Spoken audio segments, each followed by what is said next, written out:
Audio 1। पुस्तक ईश्वर और उसकी अनुभूति। लेखक वेदमूर्ति तपोनिष्ठ पंडित श्रीराम शर्मा आचार्य। शीर्षक मानव जीवन और ईश्वर विश्वास। महाभारत का युद्ध प्रारंभ होने में कुछ दिन ही शेष थे। कौरव और पांडव दोनों पक्ष अपनी अपनी तैयारियां कर रहे थे युद्ध के लिए। अपने अपने पक्ष के राजाओं को निमंत्रित कर रहे थे। भगवान श्री कृष्ण को निमंत्रित करने के लिए अर्जुन और दुर्योधन एक साथ पहुंचे। भगवान ने दोनों के समक्ष अपना चुनाव प्रश्न रखा। एक ओर अकेले शस्त्रहीन श्री कृष्ण और दूसरी ओर श्री कृष्ण की सारी सशस्त्र सेना। इन दोनों में से जिसे जो चाहिए वह मांग ले। दुर्योधन ने सारी सेना के समक्ष निरस्त्र श्री कृष्ण को अस्वीकार कर दिया, किंतु अपने पक्ष में अकेले निरस्त्र भगवान कृष्ण को देखकर अर्जुन मन ही मन बड़ा प्रसन्न हुआ। अर्जुन ने भगवान को अपना सारथी बनाया। भीषण संग्राम हुआ। अंततः पांडव जीते और कौरव हार गए। इतिहास साक्षी है कि बिना लड़े भगवान कृष्ण ने अर्जुन का सारथी मात्र बनकर पांडवों को जिता दिया और शक्तिशाली सेना प्राप्त करके भी कौरव को हारना पड़ा। दुर्योधन ने भूल की जो स्वयं भगवान के समक्ष सेना को ही महत्वपूर्ण समझा और सैन्य बल के समक्ष भगवान को ठुकरा दिया। किंतु आज भी हम सब दुर्योधन बने हुए हैं और निरंतर वही भूल करते जा रहे हैं। संसारी शक्तियों, भौतिक संपदाओं के बल पर ही जीवन संग्राम में विजय चाहते हैं, ईश्वर की उपेक्षा करके। हम भी तो भगवान और उनकी भौतिक स्थूल शक्ति दोनों में से दुर्योधन की तरह स्वयं ईश्वर की उपेक्षा कर रहे हैं और जीवन में संसारी शक्तियों को प्रधानता दे रहे हैं। किंतु इससे तो कौरवों की तरह असफलता ही मिलेगी। वस्तुतः जीत उन्हीं की होती है जो भौतिक शक्तियों तक ही सीमित न रहकर परमात्मा को अपने जीवन रथ का सारथी बना लेते हैं। उसे ही जीवन का संबल बनाकर मनुष्य इस जीवन संग्राम में विजय प्राप्त कर लेता है। हम देखते हैं कि ईश्वर को भूलकर संसार का ताना बाना हम भूनते रहते हैं। अपने मन में हवाई किले बनाते हैं, कल्पना की उड़ान में दुनिया का ओर छोर नापने की योजना बनाते हैं, किंतु हमें पग पग पर ठोकरें खानी पड़ती है। स्वप्नों का महल एक ही झोंके में धराशायी हो जाता है। कल्पना के पर कट जाते हैं, सब कुछ बिगड़ जाता है। अंत में पछताना पड़ता है। दुर्योधन, रावण, हिरण्यकशिपु, सिकंदर आदि बड़ी बड़ी हस्तियां पछताती चली गई। भगवान के संसार में रहकर भगवान को भूलने और केवल शक्तियों को प्रधानता देने से और क्या मिल सकता है।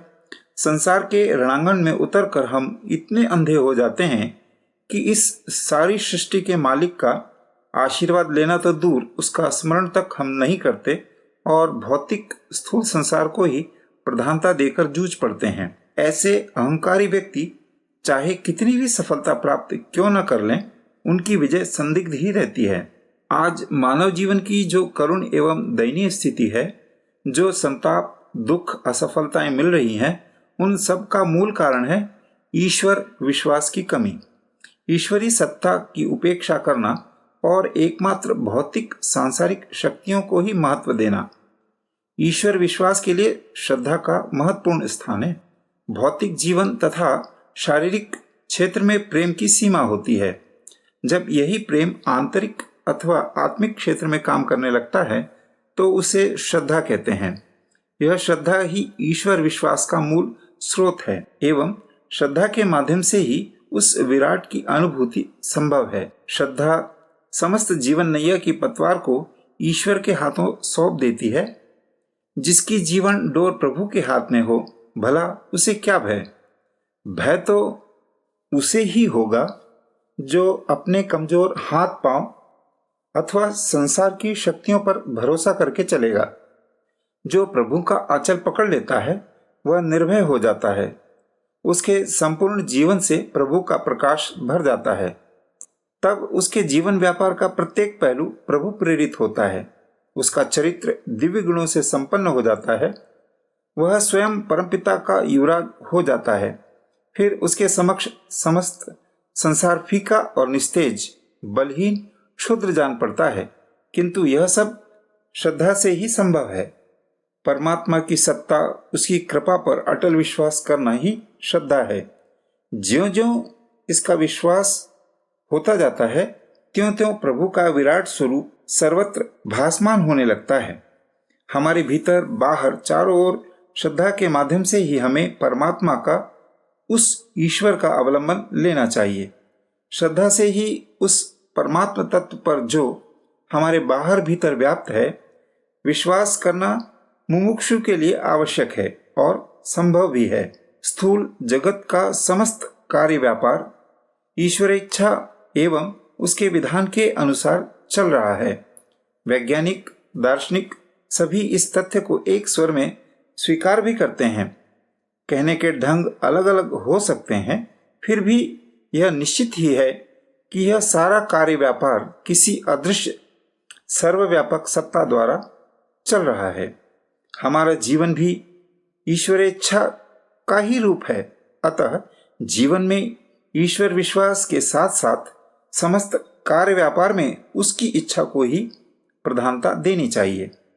वह क्या चाहता है इसे समझना और उसकी इच्छानुसार ही जीवन रण में जूझना आवश्यक है। इसी तथ्य का संकेत करते हुए भगवान कृष्ण ने अर्जुन से कहा था, तस्मात् सर्व कालेषु मामुनुस्मर युध्यश्च। हे अर्जुन, तू निरंतर मेरा स्मरण करता हुआ मेरी इच्छानुसार युद्ध कर। परमात्मा सभी को यही आदेश देता है।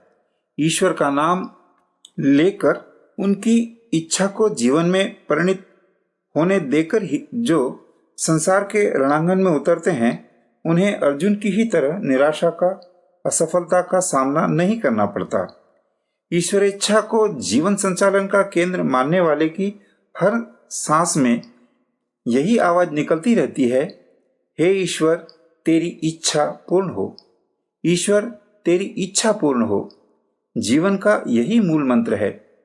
महापुरुषों के जीवन इसके साक्षी है। स्वामी दयानंद ने अंतिम बार जहर खाते हुए भी कहा, ईश्वर, तेरी इच्छा पूर्ण हो।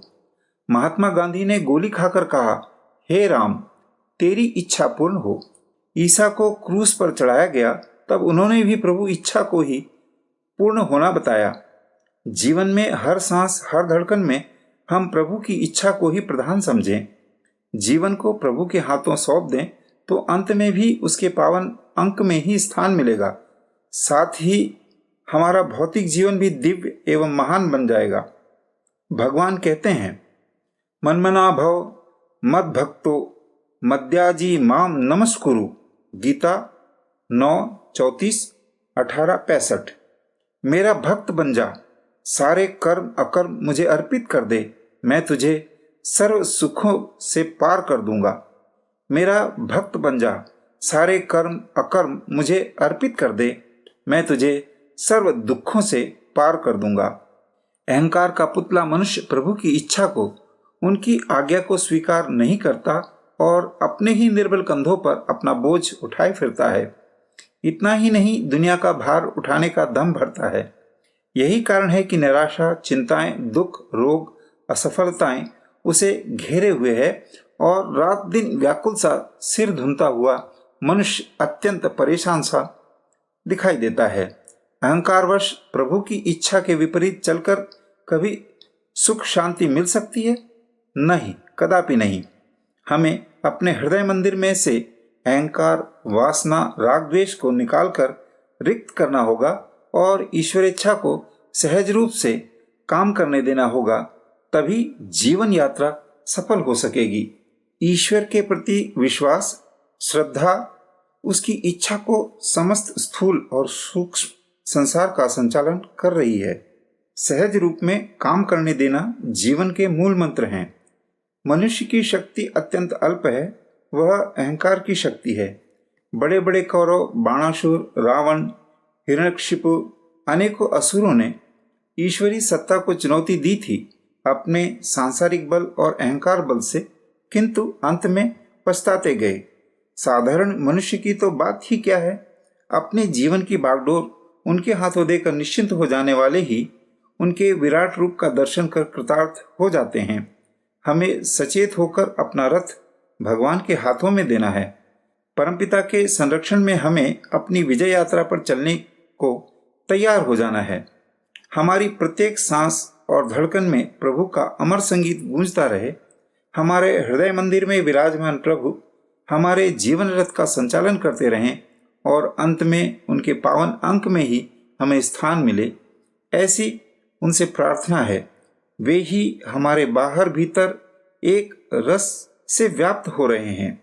शीर्षक, हम ईश्वर के महान पुत्र हैं। पुत्र से पिता के स्वरूप का आभास मिल जाता है। पुत्र पिता का प्रतिनिधि माना गया है। प्रतिनिधित्व का आशय है उसी रीति नीति का प्रतिपादन करना जो प्रधान की हो। जो प्रतिनिधि ऐसा नहीं करते वे विद्रोही माने जाते हैं।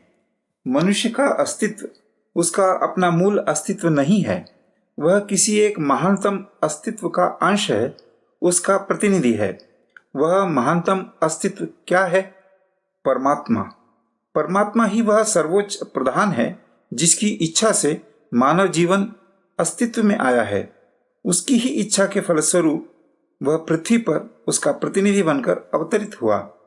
मनुष्य में परमात्मा के सारे गुण बीज रूप में वर्तमान हैं। इस बात की साक्षी उसकी वह उन्नति और विकास है जो अब तक मनुष्य ने किया है और करता जा रहा है। तथापि एक समान ईश्वर का अंश होने पर भी सारे मनुष्य समान रूप से उन्नति और विकास नहीं कर पाते। कुछ तो उन्नति के उच्चतर सोपान चढ़ते चले जाते हैं और दूसरे यथास्थान पड़े कालचक्र में निर्जीव जैसे घूमते रहते हैं। इस अंतर का प्रमुख कारण यही है कि यथास्थान स्थगित रहने वाले व्यक्ति अपने उस अस्तित्व से अनभिज्ञ बने रहते हैं जिसका संबंध ईश्वरीय प्रतिनिधित्व से है। वे अपने अज्ञान के कारण न तो यह अनुभव करते हैं और न विश्वास कि ईश्वर के पुत्र के रूप हैं और संसार में उसके प्रतिनिधि।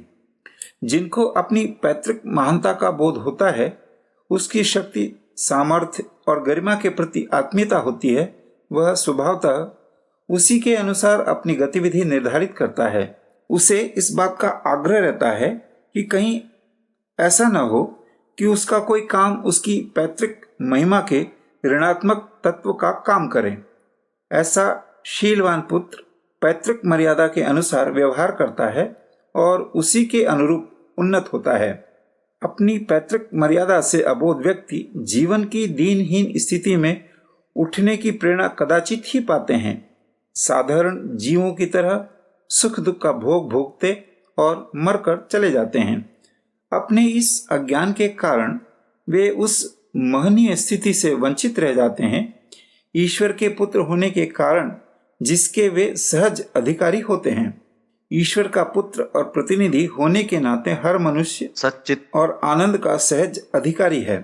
अपने इस अधिकार को प्राप्त करने के लिए उसे यह विश्वास जगाना ही होगा कि वह ईश्वर का पुत्र है, जिसकी शक्ति अपार है, जो सर्वशक्तिमान और निखिल ब्रह्मांडों का स्वामी है, जिसके संकेत से सृष्टि की रचना, उसका पालन और प्रलय होता है, जो सार्वकालिक और सर्वदेशी है, जो अणु अणु में आदि, मध्य और अंत रूप में ओतप्रोत है। हमारा जन्म और जीवन उसके ही अधीन, उसकी सत्ता का ही एक अंश है। हमारे कर्म और वैचारिक क्रियाओं में उसकी प्रेरणा और चेतना प्रतिबिंबित होती है। इस दिव्य विश्वास के स्थिर होते ही मनुष्य में आत्मगौरव की स्फुरना होगी और वह अपने को ईश्वर का उचित प्रतिनिधि प्रकट करने का प्रयत्न करने लगेगा। प्रतिनिधित्व का प्रकटन गुणों के सिवाय और किसी उपाय से नहीं हो सकता। गुणों का विकास होते ही मनुष्य का अस्तित्व विस्तृत होगा और दरिद्रता का कलुष हटने और हृदय में सुख, शांति और संतोष की संपन्नता का समावेश होने लगेगा। जीवन धन्य बन जाएगा। यदि आप में दैन्य दरिद्र का अंश शेष है, आप सच्चित आनंद के अपने अधिकार से वंचित हैं, तो निश्चय ही आप अज्ञान के कारण अपनी पैतृक गरिमा को भूले हुए हैं, अपने को एक सामान्य प्राणी समझकर जी रहे हैं। विश्वास करिए, आप सामान्य प्राणी मात्र नहीं है, आप ईश्वर के पुत्र और संसार में उसके प्रतिनिधि हैं। सोचिए, समझिए, मानिए और कहिए कि आप सर्वशक्तिमान ईश्वर के पुत्र हैं। यह विश्वास, यह स्वीकृति आप में वे सारे गुण और सारी शक्तियां जगा देगी जो ईश्वर में है और जो अंश रूप में आपके भीतर सोई पड़ी हैं। जिस प्रकार किसी वनस्पति की विशेषताएं, उसका गुण, दोष और खाद, उसकी जड़, तने, शाखा, छाल, मांस, यहाँ तक फूल, फल और पत्ती आदि प्रत्येक अंश में ओतप्रोत होते हैं, उसी प्रकार निश्चय ही ईश्वर के सारे गुण, सारी विशेषताएं आप में हैं। उसका अंश, उसका पुत्र और उसका प्रतिनिधि होने के नाते ओतप्रोत हैं। उनमें विश्वास करिए, उन्हें जगाइए और अपनी प्रकृत पदवी के स्वामी बन जाइए। उत्तराधिकार का बोध होते ही मनुष्य को अपनी पैतृक संपत्ति से आत्मीयता हो जाती है। वह उन्हें अपनी समझने लगता है। अपने में ईश्वर तत्व का बोध होते ही आपको सृष्टि का विस्तार, सूर्य का प्रकाश, चंद्रमा का सौंदर्य और नक्षत्रों की ज्योति अपनी लगेगी। वायु की गति, जल का रस और पृथ्वी की गंध आपको अपनी संपत्ति लगेगी। आपको अनुभव होगा कि यह सारी सृष्टि आप में और आप उसमें रमे हैं। इस महान और महनीय स्थिति में आते ही आप अपने अधिकार, सत चित आनंद के अधिकारी बन जाएंगे। अधिकार के साथ कर्तव्य का योग स्वाभाविक है। जहाँ अधिकार है वहाँ कर्तव्य भी है। जिस प्रकार आप ईश्वरीय अधिकार के पात्र हैं, उसी प्रकार ईश्वरीय कर्तव्य का दायित्व भी आपके कंधों पर है। अधिकार और कर्तव्यों के क्रम में कर्तव्य का स्थान पहले है। कर्तव्य के आधार पर ही अधिकार की प्राप्ति होती है और उसकी चरितार्थता भी कर्तव्य पर निर्भर है। केवल यह बौद्धिक विश्वास कि हम ईश्वर के पुत्र हैं, उसके अंश और प्रतिनिधि हैं, ईश्वरीय अधिकार का स्वामी न बना देगा। उसके लिए निश्चय ही ईश्वरीय कर्तव्य का पालन करते हुए अपने विश्वास की वास्तविकता प्रमाणित करनी ही होगी। अस्तु, अधिकारों की भांति अपने उस ईश्वरीय कर्तव्य का बोध कर लेना भी आवश्यक है। बोध होने पर ही उसके पालन की सुविधा हो सकेगी। ईश्वर ने सृष्टि रचना करने तक ही अपने कर्तव्य को सीमित नहीं रखा। उसने अपनी इस सृष्टि का पालन भी अपने कर्तव्यों में सम्मिलित किया हुआ है। इसी कर्तव्य की पूर्ति के लिए उसने विविध प्रकार की वनस्पतियां, विविध प्रकार के अन्न, वायु, जल और अग्नि आदि साधन उत्पन्न किए। साथ ही जीवों को जीवन रक्षा और उसके साथ आनंद अनुभूति की चेतना भी अनुग्रह की है। उसकी इस कृपा के आधार पर ही जीव मात्र संसार में आनंद पूर्वक जी रहे हैं। ईश्वर के इस कर्तव्य के अनुसार उसके प्रतिनिधि मनुष्य पर भी यह कर्तव्य आता है कि वह सृष्टि पालन और उसके संचालन में अपने परम प्रभु, अपने परमपिता के साथ योग करे हैं। इस योगदान करने की विधि इसके सिवाय क्या हो सकती है कि वह ऐसे काम करें जिनसे संसार की प्रगति हो और उसमें सुख शांति का समावेश हो। यह मंतव्य तभी पूरा हो सकता है जब मनुष्य स्वयं अपने को उदात्त और आदर्श चरित्र वाला बनाए। वह मानवीय संयम का पालन और ईश्वरीय नियमों का निर्वाह करे। यह नियम और संयम उसके दिए धर्म में पूरी तरह वर्णित है। धर्म का पालन करते रहने से ईश्वरीय कर्तव्य का पालन होता चलेगा।